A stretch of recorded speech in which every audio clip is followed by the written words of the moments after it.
el aporte de la política. Descubre el verdadero sentido de la política, el poder y la democracia.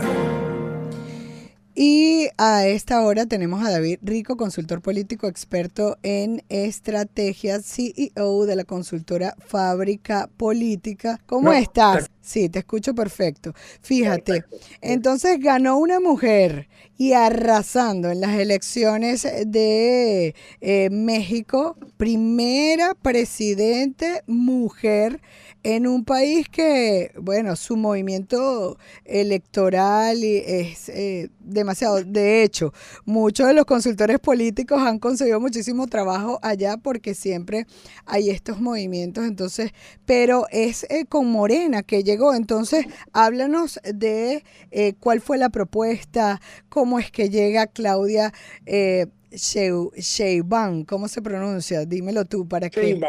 Sheinbaum, ajá.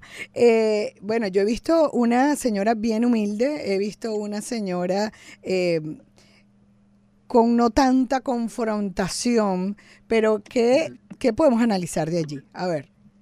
Bueno, lo primero que hay que analizar siendo venezolanos es que no se puede extrapolar la política venezolana al resto de los países, Buen ¿no? punto. Pasa mucho que se tiende a extrapolar. Por ejemplo, cuando yo vivía en Ecuador, mucha gente extrapolaba lo que ocurría con Correa, después con Lenin, a el hecho de Chávez y Maduro, ¿no? Y bueno, no tiene nada que ver, no se parecen, ¿no? O comparar a Petro con con Maduro, o comparar a López Obrador con el chavismo, pues no son iguales a pesar de que sean aliados estratégicos y políticos. Pero son dos cosas diferentes, ¿no? No funcionan de la misma manera, pero hay que reconocer que el proceso político que llevó a Morena a ganar las elecciones con López Obrador se parece mucho al proceso que vivió Venezuela en el 98, cuando Chávez llega al poder después de unas elecciones democráticas. Y es que hay que tomar en cuenta lo siguiente: la altísima corrupción que existía en los gobiernos del PRI y del PAN, una corrupción muy alta que hizo que la gente, luego del gobierno de Peña Nieto, se cansara de ese binomio de partido entre el PRI y el PAN, que si bien había una democracia, sobre todo una vez que llega al poder el PAN, se mantenía esa alternabilidad al poder entre estos dos partidos dominantes. La verdad es que mucha gente percibía que había una suerte de convenio, de alianza o de alguna suerte de pacto para la gobernabilidad de México, en donde el PRI y el PAN más o menos mantuvieran ciertos elementos de gobernabilidad igual. Es decir, no había una oposición frontal entre ellos. Y eso la gente lo ha resentido, lo resintió y hizo que AMLO, o sea, López Obrador, llegara al poder. Ahora bien, si nosotros vemos, las propuestas son muy parecidas a las que hizo en su tiempo López Obrador, la de Sheinbaum, en torno a combatir la corrupción, combatir la inseguridad y hacer de México un país próspero a nivel económico. Por eso te lo digo, nada más el hecho de que sea una mujer frente a un hombre, uno puede pensar que es cambio, pero es la misma propuesta, viene de Morena, ¿no?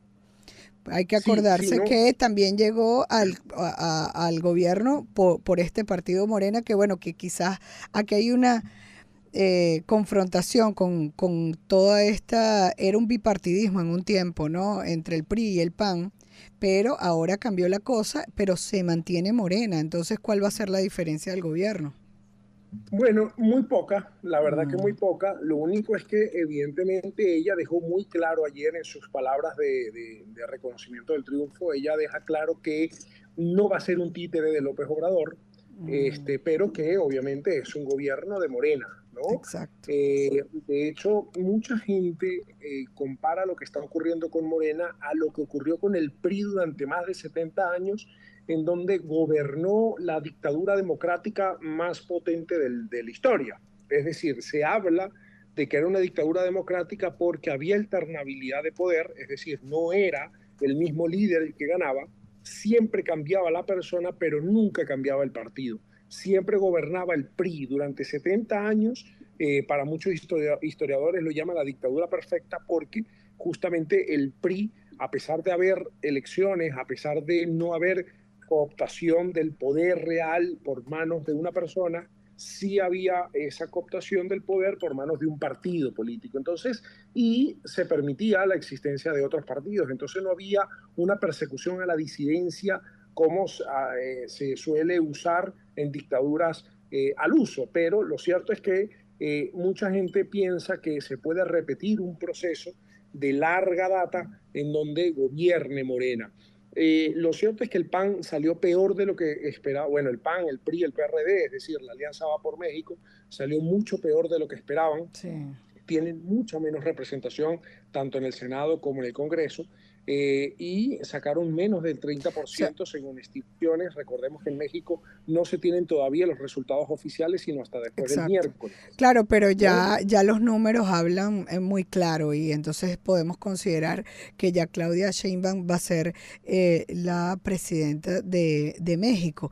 Pero digamos, haz una evaluación ya cortita porque nos queda poco tiempo de cómo fue esta campaña. Ya sabemos que marcó distancia el día de ayer con López Obrador, pero la acompañó en la campaña. ¿Cuál fue el mensaje? ¿Por qué tú crees que resultó Claudia Sheinbaum como la nueva presidenta de México? Bueno, la primera gran razón es el descontento que sigue existiendo entre la población mexicana del el PAN y el PRI, sobre todo, ¿no? Esa alianza Va por México fue una alianza que recuerda a alianzas como las de Irene Sáez, por ejemplo, en Venezuela, en donde la sepultó cuando se alió a partidos tradicionales. Sí. Y lo mismo ocurrió o sigue ocurriendo en México en torno a convertir a estos dos partidos como unos partidos que la gente no quiere en su mayoría, ¿no? Porque representan un pasado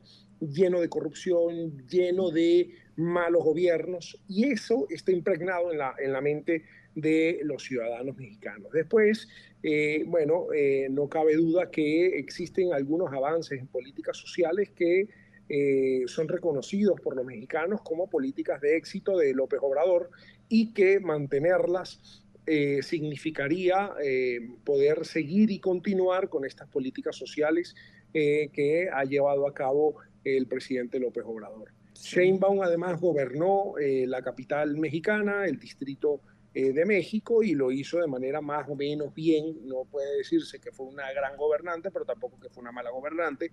Pero cabe destacar también que Xochitl, la candidata de la Alianza Va por México, hizo una campaña muy mala.